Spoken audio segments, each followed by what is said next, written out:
boa noite a todos.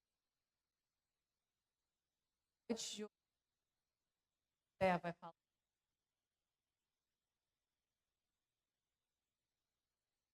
Pode ser.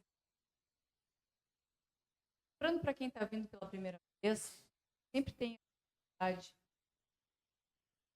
antes do passe, que é justamente parar um pouco para pensar, para refletir um pouco mais a respeito da transitoriedade da nossa vida, envolver uma consciência, pensando já na nossa vida futura, não dando tanta importância para as coisas que nos acontecem, apenas no sentido de procurar entendê-las e aprender com elas. Então, que cada um de vocês que está aqui hoje possa se voltar a prestar bastante atenção no rosto, a fim de lembrar depois, durante a semana, der mais sentido para vocês, vocês encontrem uma motivação nos próximos dias, semana, interesse de buscar uma coisa mais profunda para a vida de vocês, que é esse entendimento da vida, para a gente poder compreender o que está acontecendo no mundo, acontece conosco, e a gente pode reagir da melhor maneira para enfrentar todas essas adversidades que chegam a cada um de nós. Para quem está em casa, possa se recolher no local de maneira mais tranquila, de ficar mais também. Se tiver interesse em estar conosco para mais, às segundas-feiras a gente tem a oportunidade de acontece aqui no salão, às 8h30. É só vir. Se tiverem alguma dúvida, alguma outra questão, pode entrar em contato conosco. Canal no YouTube, página no Facebook, divulga as atividades do passe, parte da primeira parte, que é a parte. Lá vocês também encontram algum conteúdo que foi gravado durante. Se quiserem dar uma olhada para ver como nossos estudos. Então, que vocês possam aproveitar da melhor maneira o conteúdo de hoje, prepararem depois para um segundo momento. Eu passo a palavra para falar para nós da noite.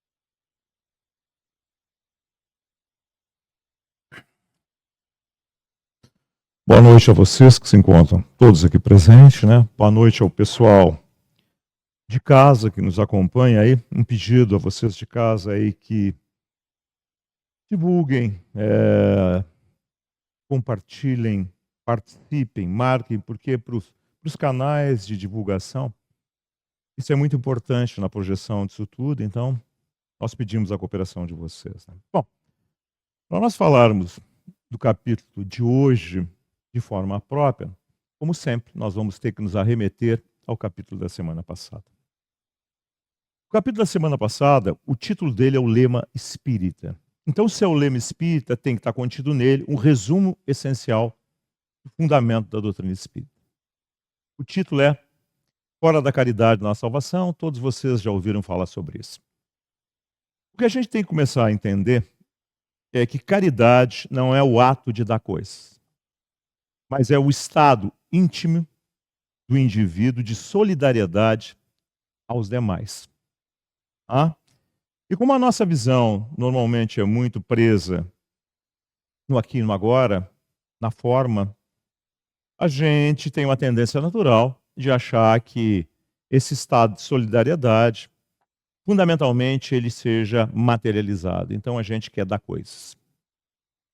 Mas se nós estudarmos, e por isso que é importante estudar a doutrina espírita, está contida no Livro dos Espíritos. Se nós estudarmos o Livro dos Espíritos, no sentido de desenvolver compreensão de tudo que ele contém, tudo que ele propõe, nós vamos ter a capacidade de entender o Evangelho. Principalmente nas partes subjetivas do Evangelho. Nas partes que são diretas, que a gente faz uma correlação direta, nas afirmações das histórias contidas por Jesus, é fácil de compreender. Quando ele está fazendo uma correlação direta de uma situação. Mas tem várias partes do Evangelho E a gente fica com dúvida no sentido de o que aquilo quer dizer. E Jesus fez assim de forma apropriada. Ele sabia que não poderia falar tudo em função das luzes, das compreensões da época do povo hebreu e do mundo de uma forma geral. Mas ele sabia também que o tempo, na dinâmica desse processo de aprendizado que é morrer e nascer, né, e é morrer e nascer não é à toa, né? A gente passa por várias fases durante a encarnação. A principal delas, que é a da formação, está contida na infância e na adolescência, onde a gente forma os nossos caracteres, já baseados nas estruturas que a gente traz das vidas passadas. E quando a gente chega na senilidade, a gente já tem uma certa dificuldade dessa flexibilidade, então por isso que é necessário morrer, né? Para nascer de novo, essa é a questão. A gente vai entendendo, estudando o livro dos Espíritos, que ele começa falando sobre Deus, porque é a causa geral de todas as coisas, depois tem uma correlação com a terceira parte, vai falar das leis gerais que regem a vida, né? E aí a gente passa em seguida aos elementos gerais da criação, onde são colocados lá como o espírito é criado, e não essa forma que a gente conhece, né? Que essa forma que é um estágio de evolução do espírito, que já está nessa faixa chamada racional humana, mas que ele é criado como um fundamento, um princípio inteligente. E o outro fundamento geral da criação é o princípio material, para que esse princípio inteligente tenha meios de fazer experiências, de desenvolver compreensão, porque ele não tem, ele é muito primário, é muito grotesco. A definição do livro dos Espíritos, ele é simples e ignorante. Então ele vai se elaborando, né, inicialmente de fora para dentro, já que ele não consegue se gerenciar, até que chega num ponto em que ele, tendo um cabedal, um acervo muito grande de experiências por repetição, ele ganha a característica, a capacidade de fazer um chaveamento comparativo desses conteúdos. E a partir daí começa a tutelar por si próprio o seu próprio processo de evolução, que é o que nós conhecemos como a entrada na faixa humana, ou racional. Tá? Então a gente vai estudando essas coisas todas, e aí a gente passa para uma segunda parte do livro dos Espíritos, onde vai falar dos espíritos, propriamente dito, né? De como eles são, como é que é o mundo espiritual, como é que as coisas todas funcionam. E a gente passa em seguida para uma terceira parte, onde vai estudar das leis gerais, né, que estão contidas dentro da lei natural, que rege todas as coisas conhecidas e ainda as desconhecidas, de maneira a nós entendermos o sentido objetivo da existência, né, e dos estágios intermediários que ligam as existências, que são os interstícios espirituais, quando a gente está desencarnado, até que a gente atinja um patamar de compreensão, de desenvolvimento, onde não é mais necessário a gente voltar à forma física. E aí caracteriza a plenitude do sentido de tudo que a forma poderia nos ensinar, e aí nos tornamos, na acepção do termo, um espírito pleno ou puro. E aí começa a ter compreensão profunda da natureza de Deus, das suas leis, de seus objetivos, e começa a ser um grande executor, no sentido de ter primazia de direção na expansão da criação, que é o desenvolvimento do universo que a gente conhece. Na última parte do livro dos Espíritos, a gente estuda a respeito das consequências fundamentais de todas as coisas e como elas funcionam em nós e como elas regem esse processo de evolução. E é nessa parte, entre a terceira e a quarta parte, é que a gente estuda que o maior mal que existe, ele é derivado do primitivismo. Porque nós somos criaturas primitivas ainda em desenvolvimento. E a maior manifestação do primitivismo é a centralização em si mesmo. O medo é uma demonstração clara desse tipo de situação. A palavra que a gente encontra para definir isso, que é a centralização em si mesmo, é o egoísmo. E lá é dito que todos os males derivam disso. Então, se isso é o problema, se é a centralização em si próprio, na sua própria personalidade, puxando tudo para si, e o problema é muito grande, porque a gente, para crescer, a gente faz experiências de relação, a gente não pode crescer sozinho, e através dos acertos e enganos das experiências de relação, é que a gente vai se libertando desse primitivismo e vai crescendo, vai adquirindo entendimento e desenvolvimento, é que o lema é feito. Então, fora do desprendimento, da fixação em si mesmo, não há evolução. A tradução do fora da caridade não há salvação, que era a forma de falar para o hebreu, que na realidade queria se salvar, né? A ideia é fundamentalmente essa. Então, na medida em que a gente vai se desprendendo da fixação em nós mesmos, nós começamos a ter discernimento e perdemos esses eventos, que o medo é o grande representante. Então, a gente não cria mais muros em torno do nosso eu e das extensões do nosso eu, que são os nossos. Então, é por isso que a gente diz, minha casa, meu filho, meu cachorro, meu marido, minha mulher, minhas coisas, é meu, tudo voltado para mim. E isso gera um problema muito grande. Eu defendo e mal educo os meus e a mim mesmo, pelo passionalismo que eu tenho em relação às coisas, e gero competição com os demais, e os demais, tendo as mesmas características, geram competição para comigo. O que isso gera? A sociedade que nós temos. Ela é desarmônica, ela é injusta e gera todos os problemas que todos vocês veem. A corrupção, o uso indevido, o apego desmesurado sentimental, a prisão afetiva, as agressões que derivam dessas coisas todas e todos os choques provenientes dessas situações. Vocês notem que os exemplos de equilíbrio pleno que nós temos, em qualquer área, tinham características opostas a essas coisas. Vamos começar com o maior dele, que é Jesus. Então, Jesus tinha uma vida comum, corriqueira, ele tinha namorada, mulher, filhos. Ele não tinha nada disso. Aí, se vocês pegarem, por exemplo, peguem alguém que é uma área católica, por exemplo, a Madre Teresa de Calcutá, a outra aqui da Bahia, eles também não tinham essas características tradicionais. O nosso aqui, o nosso Chico Xavier, o Divaldo Pereira Franco, eles têm vidas comuns assim? Não, não têm. Eles são infelizes? Não, eles não são infelizes, eles são felizes. A manifestação comportamental deles representa essa felicidade. E eles geram felicidade, porque eles socorrem quem está em aflição. Inclusive, tem um capítulo aqui dentro que fala sobre as bem-aventuranças, onde diz que os pacíficos e os brandos é que herdarão a terra, ou seja, ficarão no planeta. E a ideia de paz, do pacificador é aquele que gera, pelas suas ações, a busca de solução para quem está em conflito. Então, inclusive, em função disso, ele não tem inimigos. Ele não tem essa relação de inimizade. Os outros podem ter para com ele. Então, enquanto os outros o agridem, ele analisa esse comportamento, essas formas primitivas de comportamento, procura encontrar soluções para aqueles conflitos que aquele tipo de comportamento revela. E aí vocês vão entender como que alguém que começa a atingir esses patamares, vivendo num mundo como este, apesar de ser cercado de injustiças, de sofrer injunções ainda, de dificuldades corporais, de ter doença, não sofre, não entra em conflito. Porque o seu estado de relação é dessa ordem. E quem vai ficar no planeta, segundo a definição espírita, e segundo tudo que nós estamos vendo, para que o planeta possa entrar nesse estágio que é definido pela transição planetária como de regeneração. Então, regenerar é pegar alguma coisa que está deteriorada, que está doente, e recuperá-la.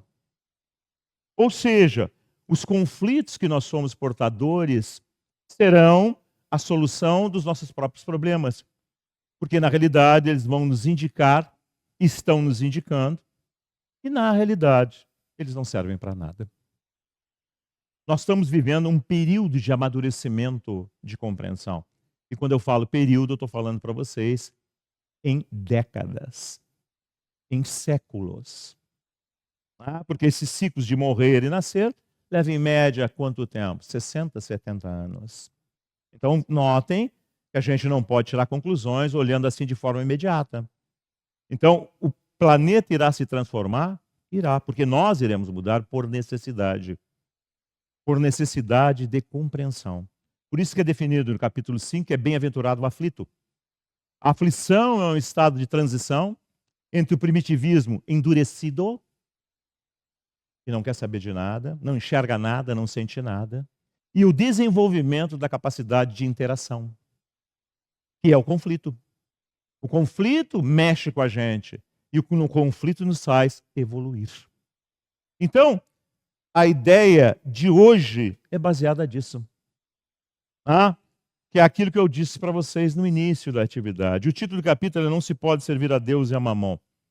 Para nós, parece uma coisa que... Quem é esse tal de Mamon? Era uma divindade que representava as benesses, benefícios materiais. O hebreu era fixado nisso. Ele queria a terra prometida, onde haveria benesses de todas as coisas, ou seja, as coisas de melhores condições. Assim como as religiões, de uma maneira geral, falam disso. Por exemplo, um muçulmano não pode beber. Ele não pode beber álcool. E ele tem uma restrição religiosa lá de ter 4 esposas. Qual é a ideia do ganho se ele for fazer todas as coisas corretas? Quando ele morrer, ele vai ter um rio de vinho, ele não pode beber a vida inteira. Mas aí vai ganhar um rio de vinho. É uma contradição, mas está contido lá, como um estímulo. E ele vai ganhar 40 virgens.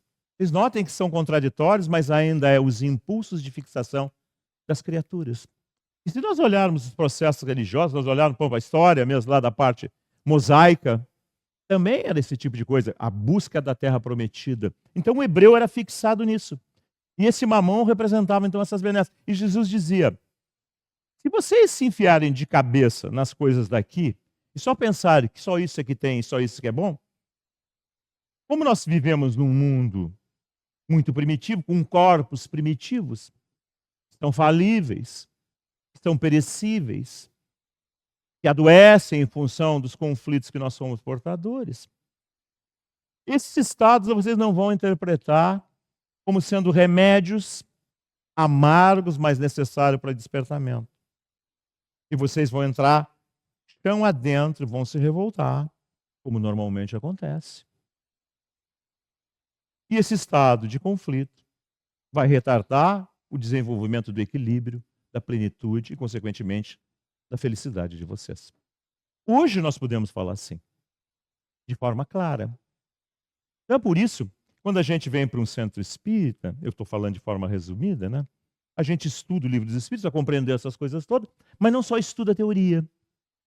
A gente tem a oportunidade prática de ver o estado do pós-morte. E ver a sociedade que a gente encontra no pós-morte. E o que a gente vê lá? A gente vê de muito maior parte, intensamente aqui na volta, o quê? Dor e desequilíbrio. São as criaturas que morreram, são pessoas. Vocês têm que entender, isso é fundamental. Espíritos são pessoas, se comportam, pensam, agem como pessoas, em conflito, em dificuldade, com sequelas do desencarne, com fixações mentais, com fixações emocionais. Então a gente não somente estuda a teoria, mas vê na prática. E vê ainda a terceira consequência que é estudada dentro da doutrina espírita. Na medida em que a gente vai se desprendendo deste mundo, nós temos a oportunidade de oferecer a nossa experiência viva, não são palavras. Experiência viva é aquilo que eu vivo, é aquilo que eu sou. Eu ofereço isso como testemunho em transmissão de característica para o espírito que está em comunicação. A gente acha que um trabalho espírita é um trabalho de dizer palavras. Não é. É como dizia Paulo de Tarso, é uma nuvem de testemunha, ou seja, estão testemunhando a natureza daquilo que nós pregamos. Se nós somos aquilo. Porque qual de vocês não diria assim, tu está me pregando uma coisa que tu não faz? Se tu não faz, como é que tu vai pregar para mim? Então notem que é uma relação prática. Além de eu entender, além de eu compreender, e não é uma atitude fanática, é uma atitude que tem base lógica, eu tenho que transformar isso em estado. Sem alterar a voz, roupa ou qualquer coisa que seja. Nada de formulismo externo. Nenhum. Simplesmente se enganjar na vida e de viver de forma mais equilibrada, não sendo prisioneiro da vida. Nós somos, de uma forma geral, nossa sociedade é presa às coisas da vida? Somos sim. Vocês olhem as ferramentas de internet que tem por aí, midiáticas. Olhem Facebook, Instagram, X.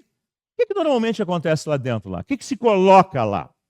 Destaque, ideias, colocações, discussões, projeções. Para isso é que serve. Não é? Agora que nós estamos dando uma conotação mais universal, de colocar várias coisas, e tem servido a todos nós. Tem trazido explicações, orientações, e até capacidade de discernimento a respeito de filosofia sobre a vida. Mas de uma forma geral, para que serve? Para nós botar lá as nossas viagens, os nossos ganhos, o que eu tenho, o que eu não tenho, e gera competição. Então, em vez de ser um benefício de uma forma geral, alimenta ainda esse tipo de comportamento, que o hebreu também tinha. O hebreu não tinha internet, mas o hebreu tinha a praça, tinha as esquinas, e tinha o templo religioso, onde era o centro da sua atividade de final de semana. Então lá ele fazia essas mesmas coisas que nós fizemos aqui, apropriada à sua civilização e à sua conjuntura. Mas era por as questões internas.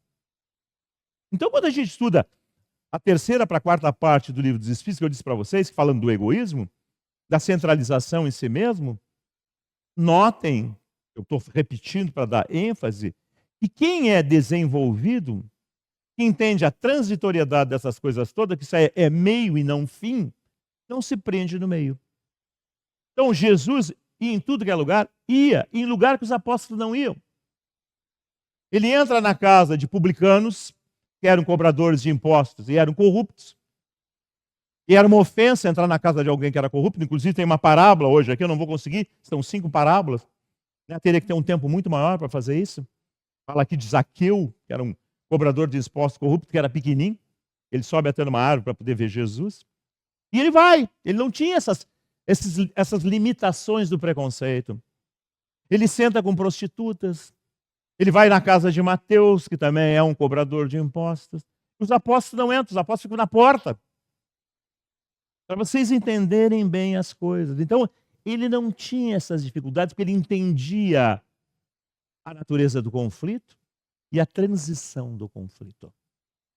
Então, o que separa, para nós entendermos, que a gente aprende dentro da doutrina espírita, um Hitler de um Chico Xavier? Tempo e aproveitamento. E essa é a coisa mais consoladora que existe.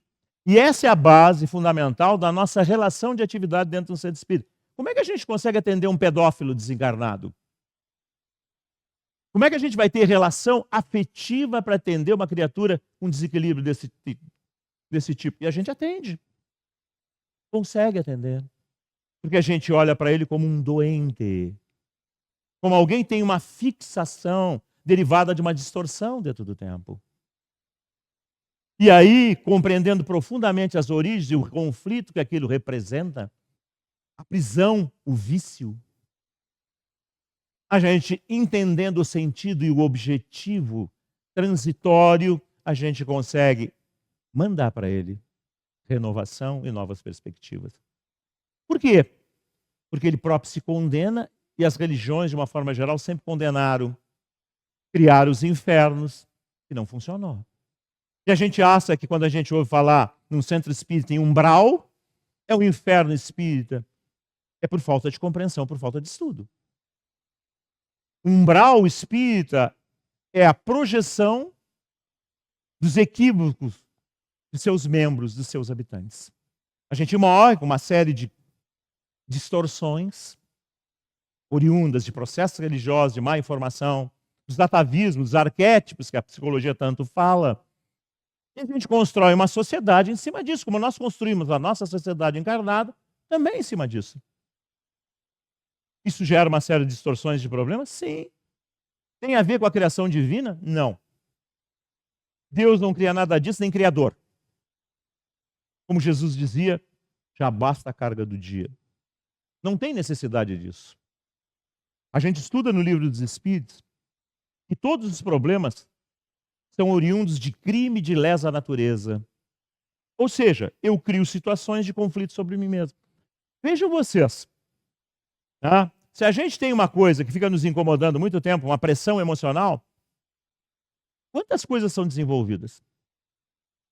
A gente começa a ter problema digestivo. Se durar muito tempo, tem problema cardíaco. Se durar muito tempo mais, tem problema mental, emocional. Sem falar dos problemas digestivos imediatos que acontecem. Tudo que eu estou dizendo para vocês, vocês sabem? Sabem. Então vocês notem como o emocional, o conflito, trabalha em nós. Tem que solucionar?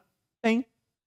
Se na realidade a gente tiver uma orientação que nós estamos perdidos, que não tem chance, o que nós vamos chutar? Fazer? Vamos chutar o balde e vamos continuar. E a falta de perspectiva. Dentro da doutrina espírita não existe falta de perspectiva, porque todo erro é transitório. Todo erro é inerente ao estado que o mantém. Por isso que a gente fala em causa e efeito, e que a ideia é contida aqui dentro.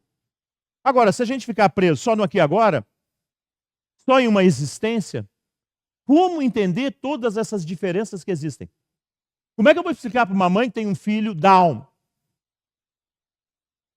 Como que ela vai entender que aquilo foi um sorteio e ela ganhou um filho com defeito?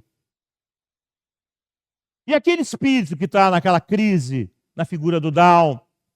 Ou como explicar, por exemplo, a alguém que biologicamente é perfeito, não tem nenhuma deficiência, é zero, geneticamente ele é perfeito, e ele é completamente afastado da sociedade.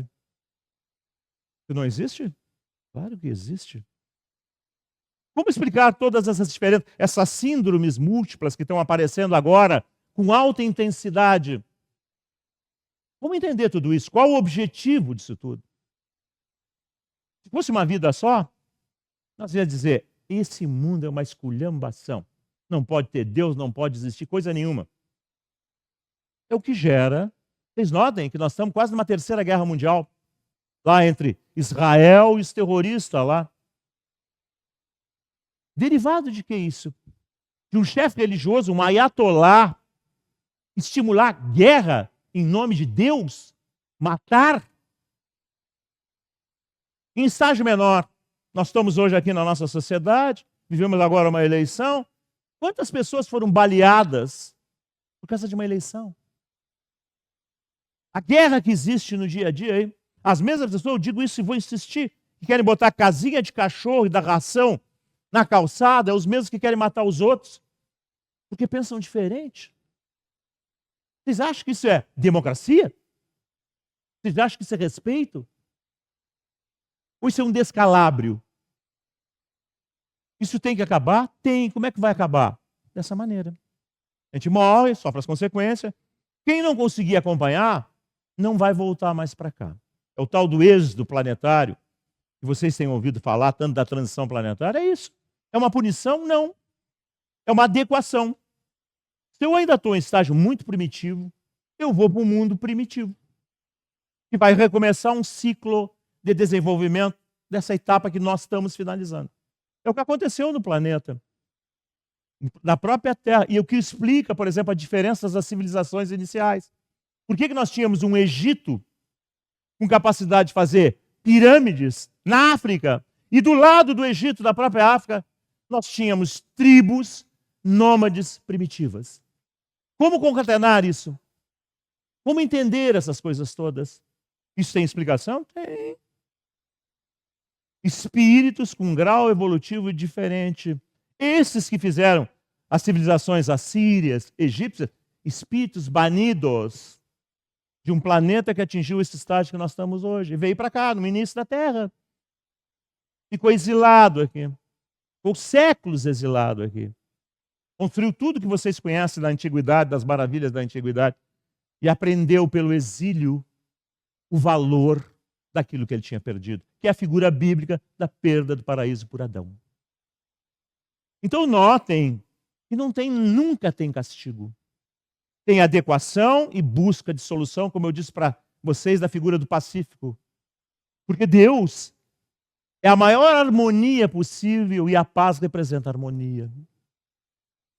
Então notem que, ao contrário de como normalmente a gente pensa, a vida não é problema, a vida é solução. E sempre será. O problema é nós enxergar. Então a finalidade da ocorrência do espiritismo, da doutrina espírita, que aparece num tempo ímpar. Quando está acabando a Idade Média, a sociedade humana está se modificando toda, próximo do século XIX. Está acabando os feudos, está acabando os reinos, os impérios. E está começando a florescer uma sociedade mais harmônica. A Primeira República, a França. E lá é que aparece, pelas características dos valores lá contidos, a doutrina espírita. Que fala dessas coisas que nós estamos estudando até hoje, mais de 150 anos depois, porque são plenamente atuais. Vocês nunca ouviram falar do evangelho dessa maneira. Jamais. Então esse evangelho, que era uma coisa mecânica, litúrgica, com rituais, com roupas que são paramentos, com sacerdócio, deixou de existir. Ele começa a chegar a cada um de nós, nas nossas vidas, explicando a vida, explicando a nós mesmos. Por que nós somos dessa maneira? Está lá na pergunta 919, finalidade da doutrina espírita é fazer tu te conhecer. Porque te conhecendo tu vais ver o que tu tem de bom e o que tu tem de conflito. E vais ter necessidade de mexer no conflito. E isso traz uma coisa que a palavra evolução representa. Um ganho para melhor. E se eu melhoro, e se os outros melhoram, a sociedade se torna mais harmônica. Porque a sociedade é a consequência dos indivíduos que a compõem. Então, uma sociedade melhor tem indivíduos melhores. O mundo é mais justo.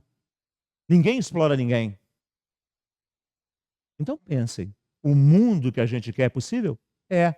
Está sendo construído? Está. Há milênios. Em ciclos de desenvolvimento. E aí é que existe a harmonia da vida e o sentido maior.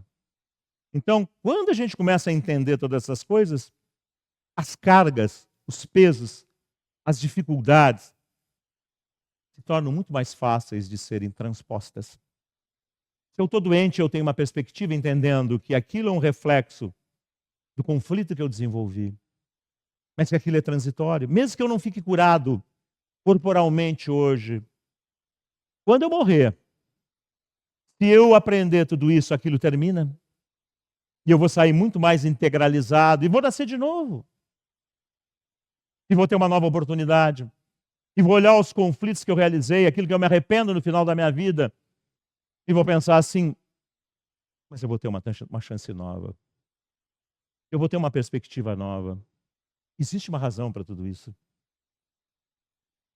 E isso que está acontecendo é o melhor para mim, mesmo que muitas vezes eu não consiga compreender tudo. Eu não consiga me ajustar em tudo isso.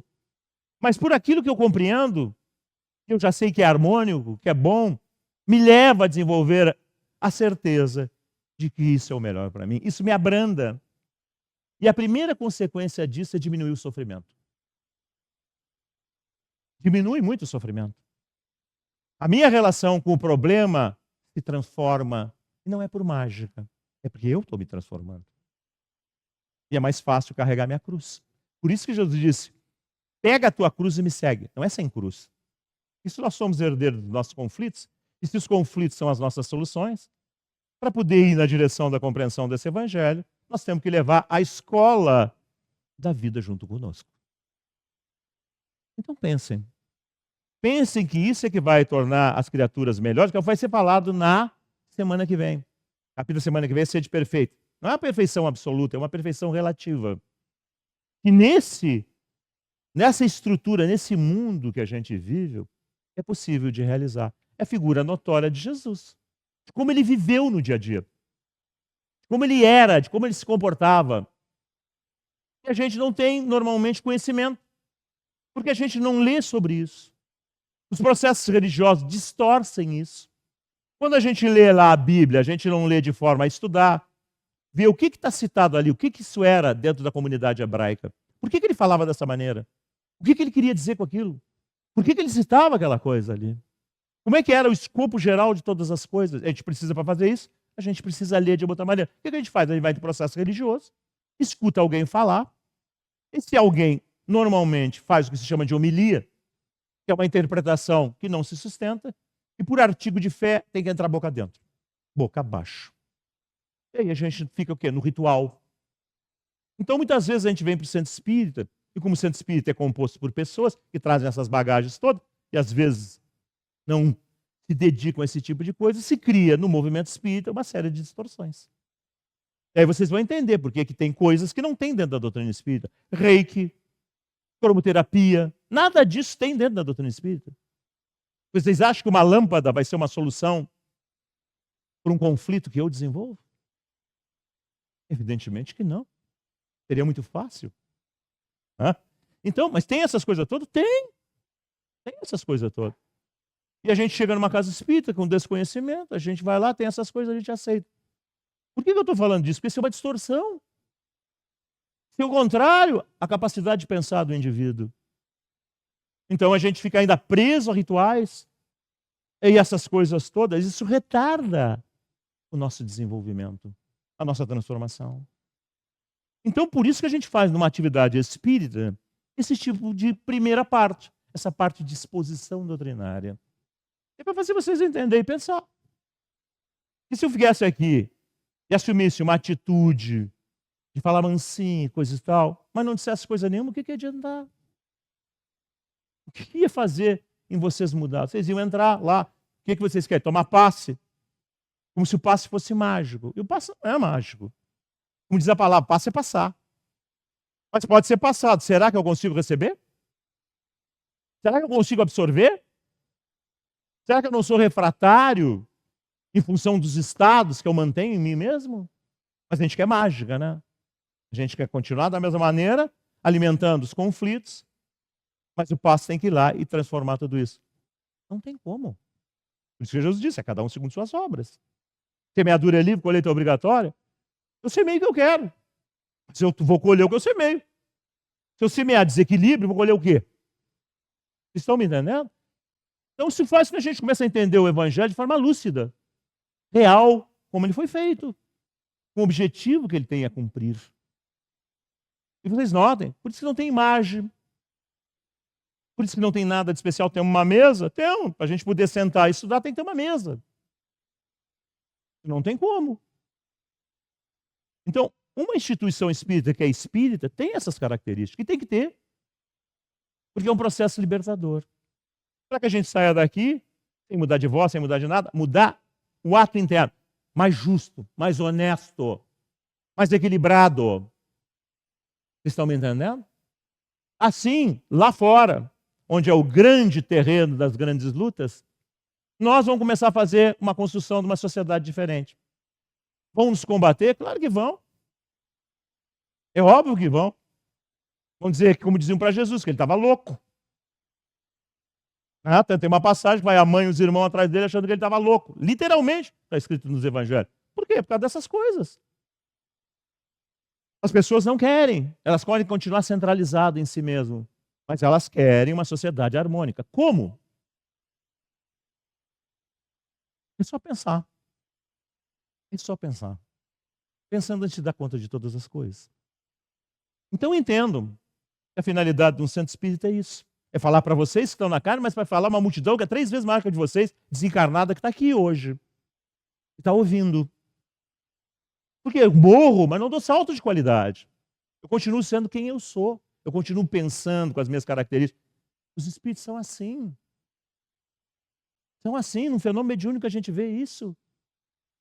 Vê alguém tentando dominar, ser importante, disputar cargo, manipular. Por quê? Porque ele é inseguro. Porque ele precisa daquilo, senão ele não se sente ninguém. Senão ele acha que ele não é nada.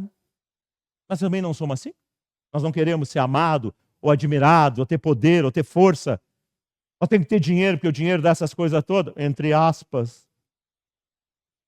Mas o mundo não é feito desse tipo de coisa. Então o mundo material é assim, o mundo espiritual imediato aqui na volta também é assim. E aí vocês dizem, isso é um espírito mau. Não, são criaturas em conflito, em dificuldade, em engano, em ilusão. Então pense nisso, eu nem vou entrar na questão das parábolas de hoje, mas elas todas vão falar disso. Todas. Usando diferentes aspectos, mas vão falar disso. Da relação de prisão que a gente tem nisso. E para culminar, o que a gente vê no fenômeno mediúnico? A grande surpresa da morte. Né? A gente acha que vai ter um dia do juízo final, que vai ter isso, vai ter aquilo, vai ter não sei o que mais, vai ter rio de vinho. Não tem nada disso. A gente morre e não morre. Não morre. Continua sendo vivo. Com todas as características nossas. Inclusive com sequelas de doença que a gente Não tem mais corpo, mas tem a sequela. A estrutura lá que a gente estuda no início do livro dos Espíritos, que é intermediária entre o espírito e o corpo propriamente dito, que se chama perispírito. A gente vê tudo isso, a gente lida com isso, socorre isso, mexe nisso, em prol de criaturas mais sadias. Essa é a função de uma instituição espírita. Trabalhar construindo criaturas melhores para a base de um mundo melhor. Então, ser espírita, na acepção do termo, é ser isso. É fundamentalmente ser isso. É ser íntegro, ser honesto, principalmente consigo mesmo. Se eu não conseguir ser íntegro comigo, como é que eu vou ser com os outros? E se eu não priorizar a mim e os meus, porque eu não tenho mais necessidade disso, eu não sou mais dependente emocional, eu olho o mundo de uma outra maneira, eu vou começar a tratar todo mundo de uma forma melhor. E se todo mundo tratar todo mundo de forma melhor, nós temos uma palavra que a gente fala muito dela, mas a pratica nulamente, se chama fraternidade. Fraternidade é o estado que a gente tem de igualdade para com todos, independente dos seus estados. A gente acha que a gente só pode favorecer os que são bons. Não. Muito pelo contrário. Quem mais precisa de ajuda, como dizia Jesus, são os doentes. Os sãos não precisam. Os equilibrados que estão bem não precisam. Nós não vamos ajudar um espírito mais evoluído. Mas nós temos capacidade de testemunhar para alguém, pela nossa vida, que aquilo que a gente faz funciona. Isso vai mexer com ele. Num mundo de mentiras, num mundo de aparências, num mundo de hipocrisia, isso faz enorme diferença. Então, vocês que vieram aqui nessa noite, pensem nisso. Um passe vai passar esses valores de motivação. Será que eu estou me habilitando em reflexão para fazer essa absorção? Mas se o passista não for bom, mas vocês acham que a vida vai depender de um passista? Tem outro do lado, tem outro lá, tem outro lá. Nessa câmara de passe em que a gente pensa que a relação é única de um para outro, não funciona assim. Há compensações. Ninguém fica desamparado, porque a justiça divina dá para quem precisa aquilo que ele é capaz de receber. Então, entendam bem isto. Façam a parte de vocês e não se preocupem com o resto. Porque, como disse Jesus, o resto vos será dado por acréscimo. Então pensem, semana que vem a gente vai falar dessa perfeição relativa. Que é muito difícil da gente buscá-la, porque a gente diz, não, isso é para santo. E aí até santificar o Chico Xavier, né, dizendo que ele podia fazer e nós não podemos. E pensem, como que Jesus se chamava? Como é que ele se definia para as outras criaturas? Ele chamava de o Filho do Homem. Ele dizia, olha, eu sou igual a vocês. Eu sou muito mais evoluído do que vocês, mas aqui, quando eu estou encarnado, eu tenho um comportamento, uma vida comum. Para mostrar para vocês que é possível, dentro dessa vida comum, desenvolver e fazer todas essas coisas que eu prego e faço. Vejam como eu sou. Vejam as consequências. Eu não vou me desajustar. Os meus amigos vão fugir, os apóstolos vão me abandonar, a minha mãe não vai me compreender naquele momento. Mas em quem que eu vou pensar no momento final? Qual é a frase? Pai, perdoa-os. Eles não sabem o que fazem. Porque se soubessem, com certeza não fariam. Então notem, no momento derradeiro, em quem que ele pensou? O que a segurança e o equilíbrio interno fazem? Mais uma vez, aquele que representa a paz em si projetou a busca da paz para os demais. Sabia ele que era necessário todo esse trânsito, mas sabia ele também que, na realidade, o tempo iria produzir todas essas situações.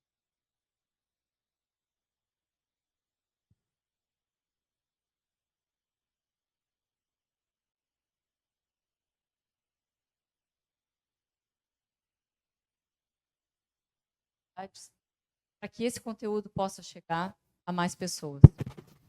E no próximo sábado, às 6 horas, a gente estará de volta. Novo capítulo do Evangelho segundo o Espiritismo. Uma boa noite. Para o pessoal que fica aqui, que vai aguardar para o passe, só esperar mais um pouquinho, que os passistas vão estar se organizando e, na sequência, vocês serão chamados.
para o pessoal que fica aqui, que vai aguardar para o passe, só esperar mais um pouquinho, que os passistas vão estar se organizando e, na sequência, vocês serão chamados.